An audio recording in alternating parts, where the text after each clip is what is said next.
बिस्मिल्लाहिर्रहमानिर्रहीम, अस्सलाम वालेकुम। मैं असदुल्ला खान हूँ। खैबर पख्तूनख्वा का एक बड़ा अहम डिवीज़न है जिसे कहते हैं हज़ारा डिवीज़न। खैबर पख्तूनख्वा में मुख्तलिफ सियासी जमातों की हुकूमत रही है।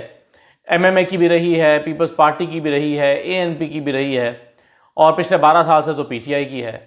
लेकिन इसके बावजूद ये जो हज़ारा डिवीज़न है, इसमें नून लीग सीटें निकालने में कामयाब हो जाती रही है। इस दफ़ा से पहले यानी 2024 के इलेक्शन से पहले ज़्यादातर जो है वो नून लीग हज़ारा डिवीज़न से सीटें निकालने में कामयाब हो जाती थी।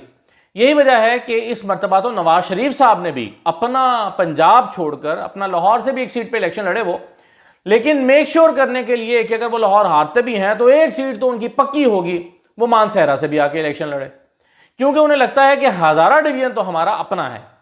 इसी हज़ारा डिवीज़न से ताल्लुक़ रखने वाले जो हैं वो नून लीग के चीफ मिनिस्टर भी रहे हैं, गवर्नर भी रहे हैं, इसी हज़ारा डिवीज़न से ताल्लुक़ रखने वाले। फिर सरदार यूसुफ इसी हज़ारा डिवीज़न से ताल्लुक़ रखते हैं और वो उनके बारे में कहा जाता था कि उनकी तो ये सीट पक्की है।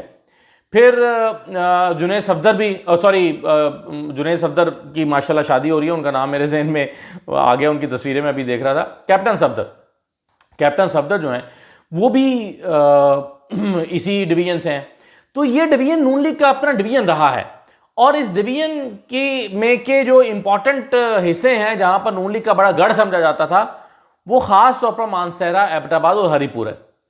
और इन्हीं तीनों डिस्ट्रिक्ट्स में अपना किला मजबूत होने या अपनी ज़्यादा पॉपुलर सपोर्ट होने की वजह से नून लीग मुतालबा करती रही है कि हज़ारा डिवीज़न अलहदा बनाया जाए, हज़ारा जो है वो अलहदा से एक सूबा बनाया जाए, हज़ारा सूबा बनाया जाए। हज़ारा सूबा क्यों वो कहते हैं? पंजाब में आप कहें सूबे तो कहें नहीं, पंजाब में कोई सूबा नहीं बनेगा, क्योंकि उन्हें लगता है हमारे हाथ से जो है वो सूबा निकल जाएगा एक सूबा। लेकिन वो कहते हैं कि जी हज़ारा सूबा बनाया जाए। हज़ारा सूबा क्यों कहते हैं? क्योंकि उनको लगता है KP में किसी की भी हुकूमत हो, फिर हज़ारा में हम अपनी हुकूमत बना लेंगे। और हज़ारा के जो मेन बड़े 3 डिस्ट्रिक्ट्स हैं वो कौन कौन से हैं, जिसका मैंने अभी नाम लिया, एबटाबाद, हरीपुर और मानसहरा। तो नून लीग का यहां पर बड़ा स्ट्रांग होल्ड एक ज़माने में रहा है और नून लीग को लगता है कि इसी वजह से हमारी पाकिस्तान के एक और सूबे में भी हुकूमत बन जाएगी। एक पंजाब में हमारी हुकूमत बन सकती है और एक हज़ारा में हमारी हुकूमत बन सकती है अगर ये हज़ारा सूबा बन जाता तो। इसलिए जब भी आप नए सूबों की बात करते हैं तो नून लीग कहती है हाँ नए सूबे बनने चाहिए, हज़ारा में बनना चाहिए। हम कहते हैं पंजाब में बनने चाहिए, नहीं, पंजाब में ज़रूरत नहीं है, हज़ारा में ज़रूर बनना चाहिए। तो हज़ारा में वो सूबा इसलिए बनाना चाहते हैं क्योंकि उनको लगता है कि एक पंजाब में हुकूमत बना सकते हैं वो, अब तो खैर पंजाब में भी हुकूमत नहीं बना सकते फॉर्म 47 के बगैर, लेकिन दूसरा उनको लगता है कि वो हज़ारा में बना सकते हैं। लेकिन इस हज़ारा डिवीज़न के साथ अब जो कुछ PTI कर रही है इन लोगों के साथ, यानी सियासी तौर पर, वो मेरा ख्याल है नून लीग की आंखें खोलने के लिए काफ़ी है। आंखें तो खैर 8 फरवरी 2024 को ही खुल गई होंगी, जब यहाँ से नून लीग अपनी बड़ी बड़ी सीटें हार गई थी समेत नवाज शरीफ साहब के। नवाज शरीफ साहब अपनी सीट भी यहाँ से हार गए, यानी फॉर्म 47 पे भी नहीं मिली उनको। लाहौर से उनको फॉर्म 47 मिल गया, यहाँ से नहीं मिला। तो नवाज शरीफ साहब अपनी फॉर्म 47 पर भी अपनी ये सीट सिक्योर नहीं कर सके, तो ये सीट वो हार गए। और उसके बाद फिर जो है वो हरीपुर में आप जानते हैं कि उमर अयूब जीते थे, लेकिन हरीपुर में उनको जिस भी तरीके से, पूरी स्टोरी आपको पता है, मुझे दोहराने की ज़रूरत नहीं है, कि उनके फॉर्म 50,000 वोटों का फ़र्क, तो उनको नाअहल करार दे दिया गया और वहाँ पर दोबारा इलेक्शन हुआ और उसके बाद जनाब वहाँ से बाबर नवाज साहब को जितवा दिया गया। अब जो फॉर्म 45 PTI के पास मौजूद हैं उसके मुताबिक उनकी 25,000 की कम से कम लीड है, जितने फॉर्म 47 उनके पास मौजूद हैं। तो फॉर्म 45 मौजूद है, लेकिन फॉर्म 47 पर बाबर नवाज साहब को जिता दिया गया।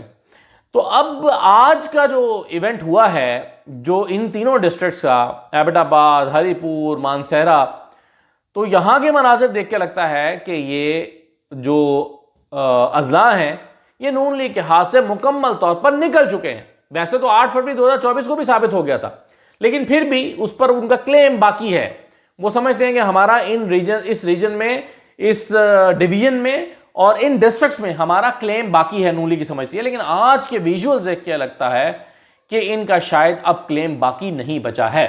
मैं आपको मोटे मोटे 2-3-4 विजुअल्स दिखा देता हूं, उससे आपको जरा एक झलक मिल जाएगी जिन लोगों ने इस इवेंट को कवर नहीं किया। सोहेल आफरीदी लाहौर में और वहाँ क्या नाम है, कराची में, वो तो लाहौर और कराची में तो उन्होंने इम्प्रेस किया ही है, जहाँ जा रहे हैं वो इम्प्रेस कर रहे हैं। तो ये तो उनका अपना सूबा है, लेकिन फिर भी यहाँ की इंपॉर्टेंस इसलिए ज़्यादा है कि यहाँ नून लीग का गढ़ रहा है। खैबर पख्तूनख्वा में भी ये वो डिवीज़न है जहाँ पर नून लीग का गढ़, मैंने एक्सप्लेन कर दिया पूरा। तो यहाँ पर जाकर सुहेल आफरीदी का अपना लोहा मनवाना, अपना सिक्का मनवाना, अपनी मकबूलियत का, ये बड़ा हैरान कुन था।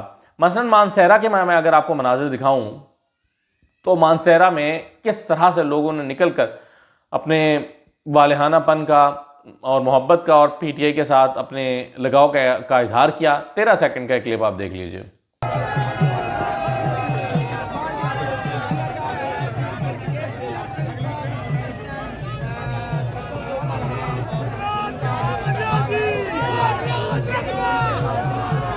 इसके अलावा भी अगर आप देखें तो मानसहरा के और भी विजुअल्स जो हैं वो भी काबिल ज़िक्र हैं। और मानसहरा में इम्प्रेसिव एक जो है वो मूवमेंट वहाँ पर आज उसका आगाज़ हुआ है और इम्प्रेसिव गैदरिंग थी, बड़ी तादाद में लोग निकले हैं मानसहरा में और मेरा ख्याल है कि मुतासिर कुन ये इज्तिमा था। इसके अलावा अगर मैं आपको एबटाबाद दिखाऊं तो एबटाबाद में लोगों ने किस तरह से अपनी मोहब्बत का इजहार किया। मैंने आपको बताया कि एबटाबाद से सरदार मेहताब अब्बासी नून लीग की तरफ से गवर्नर भी रहे हैं, वज़ीर आला भी रहे हैं और सरदार मेहताब अब्बासी इसी एबटाबाद से थे और एबटाबाद से और भी बड़ी अहम शख्सियात जो हैं ताल्लुक़ रखने वाली नून लीग के साथ ये किला सर करती रही हैं। लेकिन अब आज एबटाबाद में क्या सूरत हाल थी, ये ज़रा आप एक क्लिप देख लीजिए। ये इस वक्त एबटाबाद सिटी के लाइव मनाज़िर है जहां अवाम का समंदर निकल आया है। ये देखो अवाम के एबटाबाद ने अपना फैसला कैदी नंबर 804 के हक में सुना दिया। अवामी वजीर आला सुहेल आफरीदी का पुरतपाक इस्तकबाल, जबरदस्त नारेबाजी और दिखा दो उन लोगों को जो इमरान खान को माइनस देखना चाहते, उनको बताए कि अडियाला जाके खान से माफी मांगे, तुम हार चुके हो। कैदी नंबर 804 का नजरिया और बयानिया जीत चुका है। तो जिस जोशो वलवले के साथ एबटाबाद बाहर निकला है, जिस जोशो जज्बे के साथ एबटाबाद निकला है, आप को मैं कुछ और मनाजिर भी एबटाबाद का दिखा देता हूँ, इससे भी आपको अंदाज़ा होगा कि बड़ा वार्म वेलकम किया गया है सुहेल आफरीदी साहब को। और मैंने आज सुबह की वीडियो में आपको बताया था कि सुहेल आफरीदी पिछले 15 दिन से मुसलसल सफ़र में हैं और स्ट्रीट मूवमेंट के लिए इतना वक्त दे रहे हैं कि एक दिन भी चैन से नहीं बैठे। कभी कहीं कभी कहीं, कभी तीरा में हैं, कभी कराची में हैं, कभी लाहौर में हैं, कभी इस्लामाबाद में हैं, आज इन डिस्ट्रिक्ट्स में हैं, मर्दान में थे कल। तो सुहेल आफरीदी एक मिनट के लिए चैन से नहीं बैठ रहे हैं स्ट्रीट मूवमेंट के लिए और वो लोगों से वादे ले रहे हैं। क्या वादे ले रहे हैं वो तो मैं आगे जाके बताता हूँ। सिर्फ मैं आपको ये जो विजुअल्स हैं, ये एबटाबाद के मजीद विजुअल्स भी दिखा रहा हूँ, आप इसको भी देख लें। तो एबटाबाद आपको जो है वो नज़र आता है कि किस तरह से चार्ज होकर बाहर निकला है और उन्होंने डी चौक के नारे लगाए हैं, सुहेल आफरीदी और इमरान खान के नारे लगाए हैं, आज़ादी के नारे लगाए हैं वगैरह वगैरह। और हरीपुर ने तो सबसे ज़्यादा मुतासर किया, हैरान किया है, इम्प्रेस किया है। हरीपुर जो है वो, जैसा कि मैंने आपको बताया कि हरीपुर से अभी बाबर नवाज साहब जीते और उमर अयूब साहब की सीट छीन ली गई। हालांकि उमर अयूब साहब जो है वो 50-60 हज़ार वोटों के फ़र्क से जीते हुए हैं। 50-60 हज़ार वोटों का फ़र्क खैबर पख्तूनख्वा से कोई निकाल ले एक साल के अंदर अंदर, ये अकल मानती है आपकी? और ये विजुअल्स देखकर तो बिल्कुल नहीं मानती। तो मैं आपको ज़रा हरीपुर के विजुअल दिखाता हूँ, ज़रा देखिए। बचाएगा पाकिस्तान इमरान खान, इमरान खान, कौन बचाएगा पाकिस्तान इमरान खान, इमरान खान।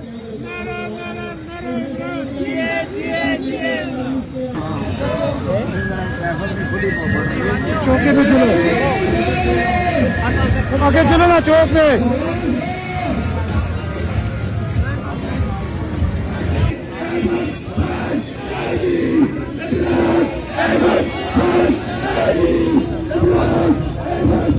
तो ये हरीपुर है। हरीपुर में एक और कैमरा एंगल से मैं आपको एक छोटा सा क्लिप और दिखाता हूँ, उससे आपको मजीद क्लियर होगा कि हरीपुर में लोग किस तरह से आज निकले हैं और चार्ज कितने थे वो। देखिए, लोगों का निकाला जाना इतना मैटर नहीं करता जितना उनका चार्ज होना। चार्ज होने से लगता है कि वो खुद निकले हुए हैं। उन्हें कॉल तो दी गई थी लेकिन वो अपने जोश, अपने खुशी, अपने वलवले के साथ आए हैं। उनको बसों में भर के बिरयानी के प्लेट पर नहीं लाया गया। ज़रा एक छोटा सा क्लिप और देख लें।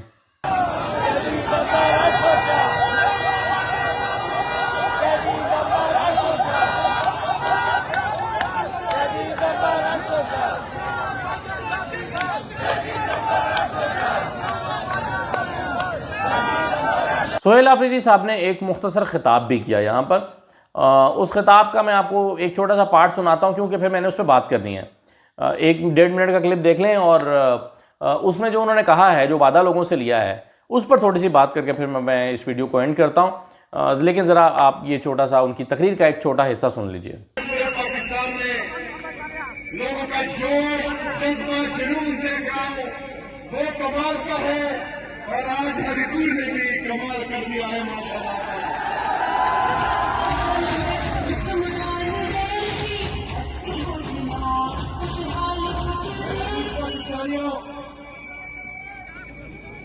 इंशाल्लाह इस तैयारी को तो हम अरूज पर लेकर जाएंगे, लेकिन मैं आपका टेस्ट अभी भी लेना चाहता हूं कि इससे जो अगली वाली काल होगी उसके लिए आप तैयार हैं? तैयार हैं? डरोगे तो नहीं, पीछे तो नहीं हटोगे?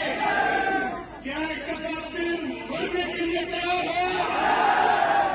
तो जिस तरह मैंने कहा था तो आपकी तरफ से भी उनको कह दूं मैं नहीं मरूंगा। अब किसी जंग में ये सोच लिया, अब की बार हम सब इश्क़ इमरान में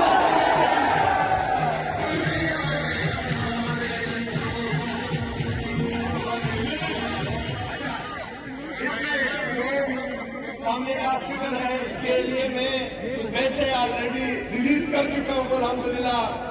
जो हमारी मेन शाहराह है, शाहराह तनावल, उस पर भी इंशाल्लाह काम जल्दी होगा। हमारा हरिपुर यूनिवर्सिटी का कैंपस भी। अच्छा, अब सुहेल आफरीदी साहब जो हैं वो अपने कारकुनों से जहाँ जा रहे हैं वादा ले रहे हैं। वो कहते हैं जी अगली कॉल के लिए तैयार हो। हर जगह पर जाके लोगों से पूछते हो क्या अगली कॉल के लिए तैयार हो, और लोग कहते हैं कि जी हाँ हम बिल्कुल तैयार हैं, और फिर उसके जवाब में डी चौक के नारे लगते हैं, और फिर सुहेल आफरीदी या उनकी टीम नारे लगवाती है कि हर चौक डी चौक। अच्छा, अब इससे क्या साबित होता है? इससे साबित ये होता है कि ये जो अभी एक स्ट्रीट मूवमेंट चल रही है, कुछ लोग कह रहे थे कि यही स्ट्रीट मूवमेंट है। पाकिस्तान तहरीक इंसाफ के अंदर भी जो एहतजाज के बहुत ज़्यादा हामी नहीं है, वो कहते हैं देखिए चल तो रही है, यही स्ट्रीट मूवमेंट है।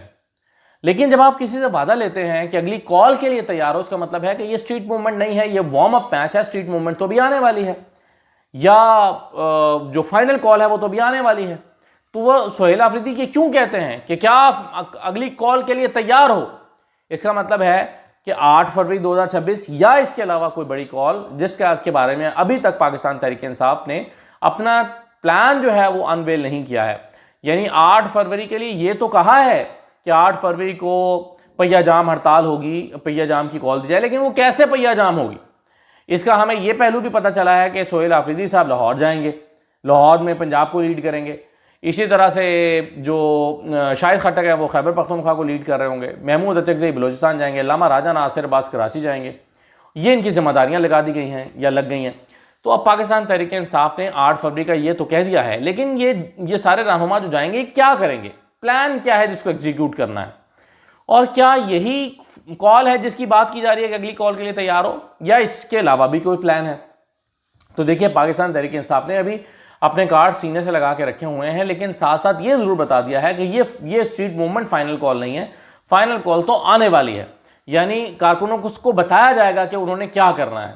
तो ये मुझे पाकिस्तान तहरीक इंसाफ का जो है वो प्लान नज़र आता है कि वो अभी कारकुनों को सिर्फ तैयार कर रहे हैं, मोबिलाइज कर रहे हैं, वादे ले रहे हैं, और उन्हें कह रहे हैं कि तैयार रहना, कॉल आएगी तुम्हें बताया जाएगा तुमने क्या करना है, कहाँ जाना है, क्या करना है, कहाँ पर अपनी सियासी एक्टिविटी करनी है, और उसका जो है वो प्लान ऑफ एक्शन क्या होगा। तो ये पाकिस्तान तहरीक इंसाफ प्लान कर रही है, और मेरा ये ख्याल है कि उसकी अनाउंसमेंट जो है वो 8 फरवरी से पहले किसी भी वक्त की जा सकती है, जिसके नतीजे में लोग जो हैं वो फिर फाइनल कॉल के लिए निकलेंगे या उस बड़ी मूवमेंट के लिए निकलेंगे। तो नून लीग अभी तक इसको हल्का ले रही है। वो समझती है, नून लीग ये कहती है कि जी इनकी कॉल अभी से नाकाम है, या 8 फरवरी की अपनी कॉल को कामयाब नहीं कर सकते। इससे पहले राना सनाउल्लाह साहब ने पिछले साल भी ये दावा किया था नवंबर में कि ये इस्लामाबाद पहुंच ही नहीं सकते। हमने ऐसा फूल प्रूफ सिस्टम बना दिया है, हमने ऐसी रुकावटें खड़ी कर दी हैं कि ये पहुंच ही नहीं सकते, लेकिन वो पहुंच गए। तो राना सनाउल्लाह साहब ने इससे पहले भी कई दफ़ा दावा किया, और उनके पहले भी कई दफ़ा दावे गलत साबित हुए हैं। तो अब देखें पीटीआई अपनी एहतजाज को, अपनी इस कॉल को कामयाब बना पाती है या नहीं।